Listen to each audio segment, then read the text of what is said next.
I'm here at Syracuse University, at Syracuse, New York. These old world buildings are just amazing that are here. This is another one right next to another one, and they continue on, and I'm going to let you see these. And this building is marked the Tolley Building, and it said it was built and completed 1882. With an unbelievable timeline like all the rest. They'll build these in like a year and 3 months. But on this building, the interesting things to look at are the arch over the door is done in a way that's unbelievable, because at first glance it's just an arch, but you realize that it's spread out all the way around, not by making the mortar thicker on one end than the other. If you notice, the mortar is a perfect line. It's the stone that's ever so slightly beveled, just ever so slightly, all the way around. And to do that and have that be equal and have it be so that the mortar right here, the mortar line, stays consistent from end to end. That's what's amazing, because it's almost like the bricks were cut by a computer, because they have to be so slight of a bevel. You can see the brick here, and you can see as it moves to the right here, you can see that there's a slight bevel in, so that this one on the inside is ever so slightly smaller, but just to the extent that it will come to a perfect semicircle at that width. And that is incredible. Then the building is marked with acanthus all over it. Right here, those are acanthus. Right here on this cylinder, those are acanthus. And look at the brick pattern above that creates the cylinder as it continues up. And then there's acanthus. Hopefully we're not getting a lot of wind. It's a bit windy today. On this side, the acanthus is there. An amazing brick pattern on the way up over the windows, the same. And then all of this is acanthus, and you can see in the middle the face of a man, and he does not look too happy. That acanthus, as I've said in all the videos, is that it's a symbol that's on all these buildings and on all the columns. And the meaning of it is of a thorn.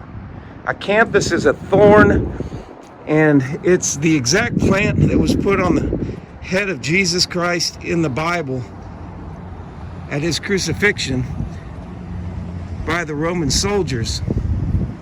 And interestingly, in Genesis, the very first disobedience or punishment put on man for disobedience was that the land would yield thorns all the days of his life. And Jesus took that upon himself, and it was placed on his head as a crown. And it's marked on all the buildings, on all the columns. You'll see this building right next to us has columns. And you can see at the top, there's plants coming out, leaves. Those are acanthus. It's marked on all the buildings. And the columns are symbolic of the king, and the top is symbolic of the crown of the king. And you can see that that's one of acanthus. So, is that actually the symbol of the kingdom of Jesus Christ on this earth? The thorn itself was a punishment handed down by God. If it was the punisher or the crown of the evil one, the other symbols that are on the buildings would not be there that God commanded in his law, such as that fence at the top, which is called a parapet, and is commanded in Deuteronomy to be put on the top of the buildings. That's in the law of God, that exact structure. And so many others, the wreaths, and many times you'll see the lion, which Jesus was the Lion of the tribe of Judah. These are things that all must be taken into account. These are symbols, and the reason, the thing that the world will tell you is that the reason the acanthus is there is nobody really knows why, other than a Greek fable, and they just use them for decoration. Well, that would be a cover-up of the real reason. And the real reason, if God is the one who he said he was in Jesus Christ, he's going to leave away and leave the truth. The truth is right there in plain sight in the Bible. You have to look at the original language that was translated into thorn, and it's that plant right there. A very logical thing, and not known, but is going to be known, because the symbols on these buildings are the key to what they are.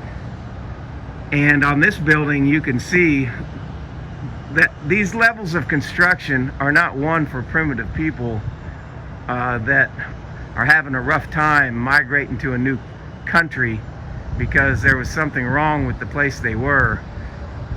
These are master craftsmen at a godly level.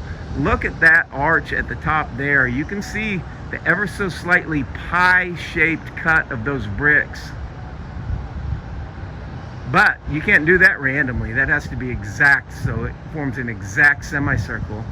And that one in the middle equals that one exactly.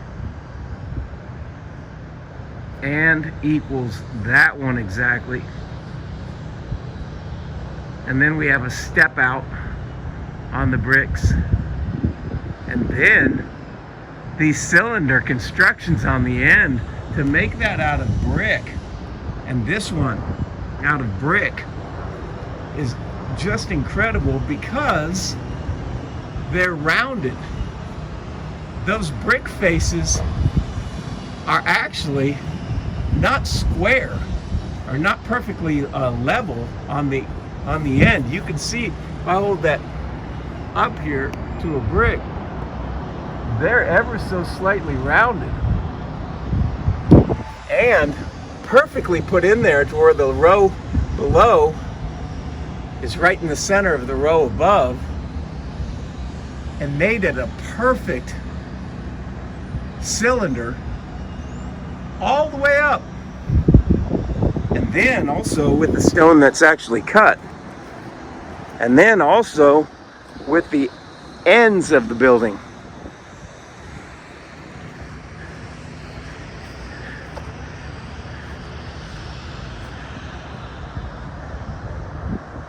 These are amazing things that have been done with construction. And who constructed these buildings like this? Well,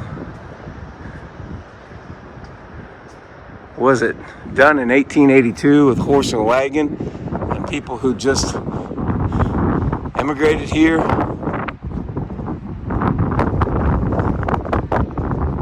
Or was it done by a much more glorious kingdom?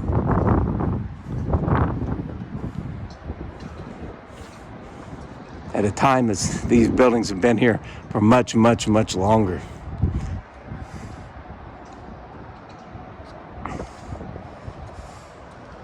The symbols would indicate the second,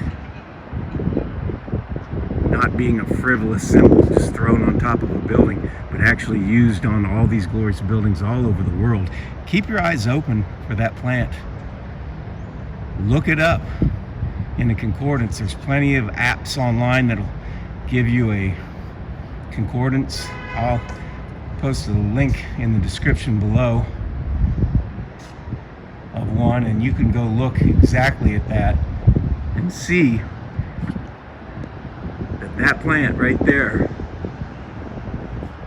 is the exact plant that was put on the crown when Jesus Christ took on the sins of the world, because he had to die to inherit all that God had, be raised again and be the inheritor of that, so that God could take back the ones that he divorced for disobedience, which by his own law he could never ever take back, because by his own law, when a husband divorced a wife, put her away, he could never take her back.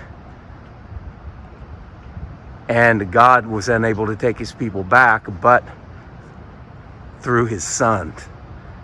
And so his son inherited all and redeemed them back to him, thus redeeming them to God through Christ, and keeping the law that God set down and kept, and ridding mankind of the curse of the thorn. Thereby having that as a symbol on the column is the symbol of Jesus Christ's redemption of his people from that particular law when they were cast off by God and divorced, was because they had disobeyed in the first covenant or first marriage, when he took them to be his wife, his bride, his people. But if they disobeyed, he would cast them off, and they did disobey, and that came upon them, and he could not take them back, but through redemption and ridding them of the curse that is the thorn, the acanthus. Post your comments down below. Hit like and subscribe. I'll see you in the next video.